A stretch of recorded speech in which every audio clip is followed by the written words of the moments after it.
Hera Perth का एक बार और इंग्लिश क्रिकेट टीम का एक उभरता सितारा बेन डकेट। किसे पता था कि एक शराब से भरा गिलास उनके करियर के लिए तूफान खड़ा कर देगा। 2017-18 की एशेज सीरीज के दौरान इंग्लैंड के इस युवा बल्लेबाज ने एक ऐसा कदम उठाया जिसने उसे सुर्खियों में ला दिया, वो भी गलत वजहों से। उन्होंने टीम के सबसे अनुभवी तेज गेंदबाज जेम्स एंडरसन पर ड्रिंक फेंक दी। नतीजा तुरंत सस्पेंशन, टीम से बाहर, फाइन और अगले दौरे से भी ड्रॉप। इंग्लिश क्रिकेट पहले ही ऑस्ट्रेलिया में विवादों में घिरा था और डकेट की इस हरकत ने आग में घी डालने का काम किया। सवाल ये था कि क्या ये गलती उनके करियर को हमेशा के लिए पटरी से उतार देगी या वो वापसी कर पाएंगे। 6 साल बाद 2022 में पाकिस्तान के दौरे पर बेन डकेट को इंग्लैंड की टेस्ट टीम में दोबारा मौका मिलता है। बेन स्टोक्स और ब्रेंडन मैकुलम की अगुवाई में इंग्लैंड बेसबॉल के आक्रामक अंदाज को अपना चुका था और डकेट को उसी शैली के लिए परफेक्ट माना गया। जैसे ही उन्होंने जैक क्रॉली के साथ ओपनिंग की, इतिहास बन गया। दोनों ने मिलकर सिर्फ 83 गेंदों में इंग्लैंड की सबसे तेज शतकीय साझेदारी कर डाली और उसके बाद 233 गेंदों में टेस्ट क्रिकेट की सबसे तेज डबल सेंचुरी पार्टनरशिप। इन 6 सालों में काउंटी क्रिकेट से लेकर डिफरेंट डोमेस्टिक टूर्नामेंट्स में की गई तपस्या ने बेन डकेट को इंग्लैंड का सबसे रिलायबल ओपनर बना करके रख दिया, जिसने चैंपियंस ट्रॉफी के अपने पहले ही मैच में 165 रनों की शानदार पारी खेलकर एक बेहतरीन रिकॉर्ड को अंजाम दिया। लेकिन आज के इस वीडियो में बात करेंगे इस खिलाड़ी के उस हिस्से की जिससे लोग वाकिफ नहीं है कि कैसे एक बल्लेबाज जिसकी तकनीकी पर दुनिया भर में सवाल उठाए गए, लेकिन उसने पिछले 2 सालों में टेस्ट मैच और फिर वनडे मैच में बल्लेबाजी के तरीके को पूरी तरह से बदल दिया। आज कहानी इंग्लैंड के एक बड़े ओपनर बल्लेबाज बेन डकेट की। इस कहानी को 3 हिस्सों में समझने की जरूरत है, जिसके हर हिस्से में उनको किसी न किसी तकलीफ से होकर के गुजरना पड़ा। कभी स्पिन न खेल पाना, कभी फिटनेस, कभी सीम मूवमेंट के आगे बेबसी। पहला हिस्सा 2016 के बाद उनके स्ट्रगल्स का, दूसरा हिस्सा उनके काउंटी में फेलियर का और आखिरी हिस्सा बेसबॉल के किंग के तौर पर कमबैक का। साल 2016 में सर एलिस्टर कुक के साथ ओपनिंग पार्टनर की तलाश की जा रही थी कि तभी 2016 के इंग्लिश क्रिकेट के जुलाई सेशन में देखा गया कि एक लेफ्ट हैंडर बल्लेबाज ने 130 की औसत के साथ 650 लिस्ट रन बना लिए, जिसमें उसके 133 और 220 के स्कोर भी शामिल है। और ससेक्स के खिलाफ काउंटी चैंपियनशिप में उसने अपने करियर का आगाज ही 282 नॉटआउट के साथ किया था। इसलिए बांग्लादेश दौरे के लिए इस लेफ्ट हैंडर बैट्समैन को टीम में शामिल कर लिया जाता है, लेकिन वो शुरुआती मैच में कुछ खास नहीं कर पाते और दोनों पारियों में केवल 14 और 15 रन बनाकर स्पिन बॉलिंग के आगे एक्सपोज होने लगते हैं। उनको लेकर के ये बात उनके डोमेस्टिक सर्किट में कही जा रही थी कि वो स्टांस खोल करके खेलते हैं, जिसकी वजह से फ्रंट फुट पर आते ही वो बहुत लेट हो जाते हैं और बॉडी से बॉल टर्न होकर बाहर या अंदर आ रही हो उनका फ्रंट फुट एक जगह रुक जाता है, जिससे बल्ला घुमाने में उन्हें दिक्कत होती है। पहले मैच की दोनों पारियों में वो स्पिनर्स के हाथों आउट हो जाते हैं और जिन 2 स्पिनर ने उनको पहले टेस्ट में आउट किया होता है, यानी शाकिब अल हसन और मेहदी हसन मिराज, यही 2 स्पिनर्स उनको अगले टेस्ट में भी आउट करते हैं।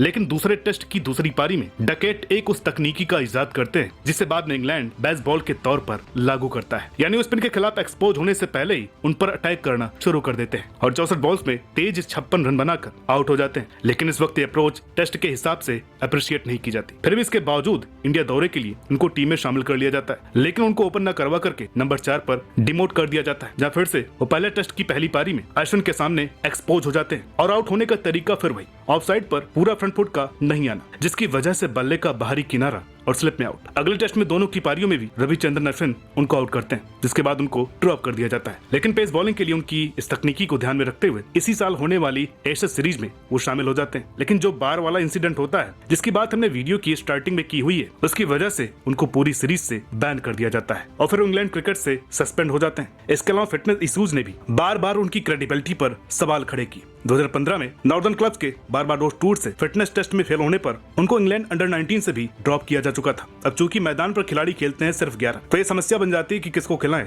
और किसको बाहर बैठाएं। ये समस्या बेन डकेट के साथ भी हो रही है। 2017 में टीम से सस्पेंड होने के बाद डकेट डोमेस्टिक सर्किट यानी कि काउंटी चैंपियनशिप में वापसी करते हैं, लेकिन अगले सीजन यानी कि 2018 में कुछ खास परफॉर्मेंस नहीं कर पाते और केवल 26 की औसत के साथ सीजन खत्म करते हैं। इसी वजह से उनको केवल 3 मैचों का मौका मिलता है। उनकी जगह इंग्लैंड की टीम रॉडी बॉन्ड्स को ओपनर के तौर पर शामिल करती है, क्योंकि इस काउंटी चैंपियनशिप में वो टॉप स्कोरर रहे थे, यानी कि बेन डकेट के लिए दरवाजे लगभग बंद हो जाते हैं। डकेट अगले साल फिर से वापसी करने की कोशिश करते हैं, लेकिन अब स्पिन गेंदबाजी के साथ साथ स्विंग और सीम मूवमेंट भी उनको परेशान करने लगे, जिसकी वजह से 2019 के काउंटी सीजन में वो केवल 27 की औसत के साथ रन बनाते हैं और उनको पूरा मैच खिलाने के बावजूद भी इंग्लैंड की टीम एशेज के लिए सिलेक्ट नहीं करती। और फिर जैसे कोविड-19 लॉकडाउन ने दुनिया को बदला, डकेट ने भी अपने अंदर बदलाव की आग फिर से जगाई। जिम मेंबरशिप, डिसिप्लिन डाइट और एक स्ट्रॉन्ग फोकस ने उनको एक नए पर्सपेक्टिव से क्रिकेट के लिए फिर से जोड़ा। इंग्लैंड की व्हाइट बॉल बबल में उनकी नई तस्वीर देख करके सबने कहा, देखो तो सही, वो वही डकैत नहीं रहा, अब तो एक नया डकैत है। हालांकि सिलेक्शन का मौका उनके हाथ से निकल गए, पर बॉब विलीज ट्रॉफी यानी कि इंग्लिश काउंटी में 2 सेंचुरीज और 56 की औसत ने साबित कर दिया कि इंप्रूवमेंट और लर्निंग ऐसी स्किल है जो कभी भी खत्म नहीं होती। इस काउंटी चैंपियनशिप में उन्होंने 8 पारियों में 56 की औसत के साथ 394 रनों का स्कोर खड़ा कर दिया, और जो स्पिन बॉलिंग खेलने में उनको दिक्कत होती थी उसका भी उन्होंने एक इलाज ढूंढ लिया। अब वो मिडिल और ऑफ के आसपास खड़े होकर अपने स्टांस को वी के बजाय कंप्लीटली स्ट्रेट रख करके खेलने लगे, जिससे उनको मिडिल एंड ऑफ पर आती हुई बॉल्स पर शिफ्ट शॉट खेलने में बहुत ज्यादा मदद की। और आज बेन डकैट स्पिन के खिलाफ एक अच्छे स्वीपर है, और इसके बाद जो होता है वह पूरी दुनिया ने देखा। इंग्लैंड बास्केटबॉल की तरफ रुख कर चुका था, जिसका पहला सफल परीक्षण करने वाले बल्लेबाज बेन डकैट होने वाले थे। इसकी उम्मीद किसी को नहीं थी। पाकिस्तान के खिलाफ पहले ही मैच की पहली पारी में उन्होंने केवल 107 रन कूद डाले। दूसरे टेस्ट की पहली पारी में 94 बॉल्स में 63 और आखिरी टेस्ट की दूसरी पारी में 78 बॉल्स में 82। पूरी सीरीज के वो सेकंड हाईएस्ट स्कोरर रहते हैं। 71 की औसत के साथ 357 रन बना डालते और स्ट्राइक रेट होता है 95 का। जी हाँ, ये तो केवल अभी शुरुआत थी। सचिन को कंपनी देने के लिए जैक क्रॉली जैसा एक और सरफरा बल्लेबाज मिलता है। 2016 के बाद 2022 में वापसी कर रहे बेन डकैट इस टेस्ट सीजन को इसी सीरीज के साथ खत्म करते हैं और इंग्लैंड की टीम अपना स्पॉट पक्का कर लेते हैं। अपनी वापसी के बाद से उन्होंने 28 टेस्ट मैचों में 160 रन बनाए हैं, वो भी 51.7 की औसत के साथ, और स्ट्राइक रेट 89.56 का, जो कि 2016 में केवल 57 का था। लेकिन वनडे मैचों में उन्होंने 2016 में ही अपने नेक इरादे जाहिर कर दिए थे, जब बांग्लादेश के खिलाफ 3 पारियों में उन्होंने 41 की औसत के साथ 123 रन बनाए। लेकिन उनकी असली वापसी हुई आयरलैंड के खिलाफ 2023 में, जहां 2 पारियों में उन्होंने